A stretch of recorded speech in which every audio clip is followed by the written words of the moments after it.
Bom, agora nós vamos falar de saúde. O assunto é qualidade de vida no trabalho. Competitividade, cobrança, metas a cumprir, pouco tempo, tudo isso pode causar o esgotamento profissional, também conhecido como síndrome de burnout. Vamos saber mais sobre isso com a psicóloga especialista em controle do estresse, Rosália Moreira. Boa noite, Rosália. Boa noite, Daniela. Muito obrigada novamente pela presença aqui no TV Notícias. Imagina, eu agradeço.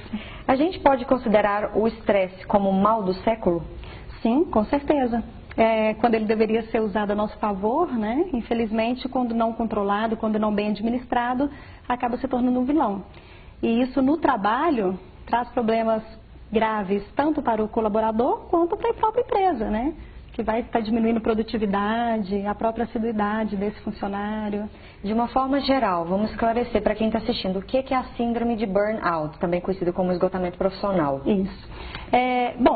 Traduzindo, né, o termo burnout seria exatamente a questão de uma queima por completo.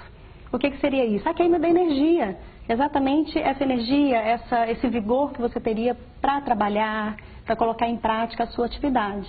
Né? Então, esse esgotamento mesmo, essa estafa, essa fadiga, um cansaço físico, aquela falta de energia para estar atuando. Tem vários estágios para se chegar ao esgotamento profissional, Rosália? Sim, e na verdade assim, o ideal é que se fizesse o diagnóstico com um profissional especializado. Mas assim, se fosse para a gente resumir, alguns artigos, alguns estudos dividem aí em várias fases. Mas a gente pode resumir basicamente em 3 eixos. Tá? Que seria o primeiro, exatamente esse cansaço, que não há nada que se faça que diminua. Dormir então o esgotamento não ajuda. Exercício físico não ajuda. Não, e normalmente esse cansaço ele vem em dias úteis, quando você está indo trabalhar. Em casa, está tranquilo, agora está na hora de trabalhar, você vai sentir esse cansaço. O segundo eixo seria um distanciamento, uma despersonalização mesmo, de você com a sua identificação com o trabalho, com a sua atividade.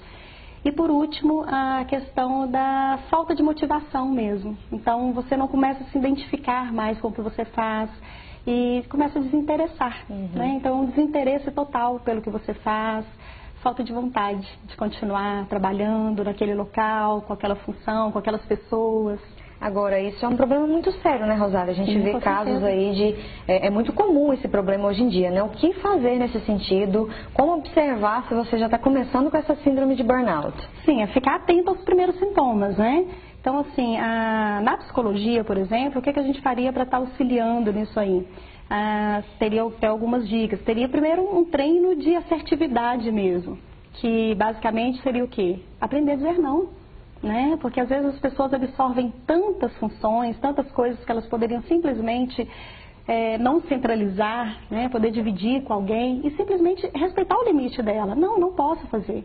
Uma outra questão é estar identificando também, dá para eu mudar de atividade?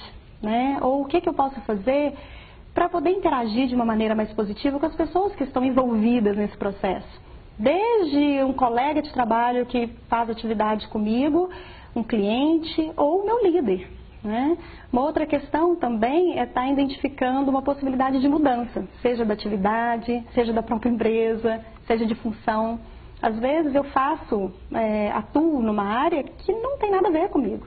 E aí entra também uma questão de teste vocacional, um teste profissional, para você ver em que você poderia se encaixar de uma maneira mais saudável, né? Porque como eu vou ter uma qualidade de vida se eu vou todos os dias sentar numa cadeira que não me faz bem, que não me está trazendo nem pouco de prazer mesmo, né? Uma outra questão seria também um treino de habilidades sociais, porque para melhorar um pouco essa interação, não só pessoal, mas a interação profissional mesmo, que tem pessoas que têm uma certa dificuldade ou por timidez. Quais os sintomas, então, da síndrome de burnout, Rosália? Tá. Basicamente, enxaqueca, dor de cabeça, azia, gastrite, um desgaste, uma fadiga. Desânimo. Desmotivação. Às vezes pode ser o contrário, Rosália, a pessoa não quer sair do trabalho, fica trabalhando o dia todo. Pode ser nesse sentido também? Pode, porque acaba sendo até uma forma da pessoa não saber lidar, a falta de habilidade. Né? Ela já está tão habituada com aquilo ali, porque a gente tem a questão do vício. Então, mesmo que não te faz bem, te faz falta, né? Você esquece do lazer para ficar no trabalho, seria isso também. E assim, a síndrome de burnout seria exatamente isso, né? Você não ter mais tempo para você. A questão de você ter uma hora de lazer, um tempo para você mesmo, de relaxamento, né? Que não é para o trabalho, isso vai aumentar a sua produtividade, mas vai aumentar também o seu bem-estar, né? A sua qualidade de vida. Então, o exercício físico. Por isso que tantas empresas hoje, não só lá fora como no Brasil, já estão investindo né? Em atividades laborais para estar auxiliando mesmo. Dor no cansaço, dor no estômago, dor de barriga, inclusive disfunção intestinal. Também. Né? Não só gases, mas intestinais, lapsos de memórias. Então, assim, a pessoa começa a ter dificuldade de desempenhar atividades do dia a dia. E o cansaço mental interfere diretamente na produtividade da empresa, né? Diretamente. E cabe não só ao empregado, mas também à empresa criar atividades, programas que Sim, ferramentas, estratégias que na possam qualidade auxiliar. de vida, né? Isso, porque a empresa tem a ganhar com isso também. A partir do momento que o funcionário, colaborador, tem uma qualidade de vida maior, ele também vai ter mais disposição, ele também vai ter uma criatividade maior, uma vontade, uma motivação maior para estar desempenhando determinada função. Agora, uma questão interessante, Daniela, foi feita uma pesquisa que, assim como o estresse, independente seja ele na vida da pessoa, nas relações sociais, mas também na síndrome de burnout, ela tem uma incidência maior em mulheres. Talvez por essa questão de número de papéis que as mulheres desenvolvem, mas principalmente aí sim, tanto em mulheres quanto em homens, com dupla jornada de trabalho. Então aí a gente volta a falar sobre essa questão da qualidade de vida. Se eu trabalho o dia inteiro, eu não tenho tempo para mim, eu não tenho tempo para uma hora de lazer, para pensar naquilo que me faz bem, como que eu posso estar desempenhando essa função de uma maneira que seja realmente saudável? Tanto para mim enquanto pessoa, quanto para a empresa, né? E também tem a questão do tipo de função, que pode também estar levando a pessoa... Exatamente, algumas profissões de risco, né? É difícil a gente determinar, tá? Limitar, claro, porque hoje em dia, infelizmente, isso pode acontecer em qualquer profissão, em qualquer lugar. Mas hoje, principalmente, há uma incidência maior em funcionários que têm maior ligação com pessoas. Então, professores, enfermeiros, cuidadores em geral... Tem essa questão por isso de estar olhando para dentro, esse autoconhecimento, ele só tem a ajudar mesmo. Agora, a pessoa que chega no limite, né, síndrome de burnout, digamos que é o limite, né, Rosália, ela pode requerer o afastamento da empresa, como fazer o diagnóstico? A solução é o afastamento da empresa mesmo? A solução, na verdade, é essa pessoa procurar um profissional especializado que possa auxiliá-la. Porque não adianta também ela simplesmente se afastar e continuar o problema. Exatamente, porque ela precisa também de desenvolver estratégias que ela possa identificar essas questões.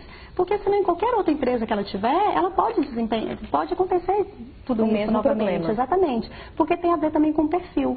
Tem pessoas que são mais tranquilas, são mais calmas, tem umas pessoas que já são mais agitadas, são mais ansiosas. É difícil a gente definir, igual tem gente que fala, tem gente que é mais estressada, né? Não é que a gente vai estar determinando isso, mas é uma maneira da pessoa desenvolver estratégias de mudar esse olhar também, que independente de onde eu estou, eu posso estar bem. Né? Então, assim, o primeiro passo seria procurar um profissional realmente que possa auxiliar. E não é só com medicação, em alguns casos também precisa, mas principalmente com alguma reeducação mesmo. Como eu disse, o que eu tenho feito de passatempo, de lazer, o que eu tenho feito para mim? Não é para a empresa, não é para minha família, não são para meus amigos, é de fato para minha pessoa. Um momento de relaxamento, um exercício físico, uma alimentação saudável. Né? Porque a síndrome de burnout, ela pode desenvolver outros transtornos. Carreta outras doenças. Exatamente. Então, por exemplo, quantas pessoas têm que desenvolvem uma depressão, uma crise de ansiedade por causa da síndrome de burnout. Exatamente, fica então a dica para quem nos assiste. Muito obrigada novamente pela sua entrevista, Rosália. Eu agradeço. Obrigada. E hoje, quarta-feira, você tem outro compromisso logo mais aqui na TV Universitária. É o programa UFO no Plural. E nesta edição especial, o jornalista Márcio Alvarenga e convidados falam sobre as manifestações de rua no Brasil. UFO no Plural vai ao ar daqui a pouquinho, às 10 da noite. E o TV Notícias de hoje fica por aqui. Eu volto amanhã com mais informações para você. Uma boa noite, até lá.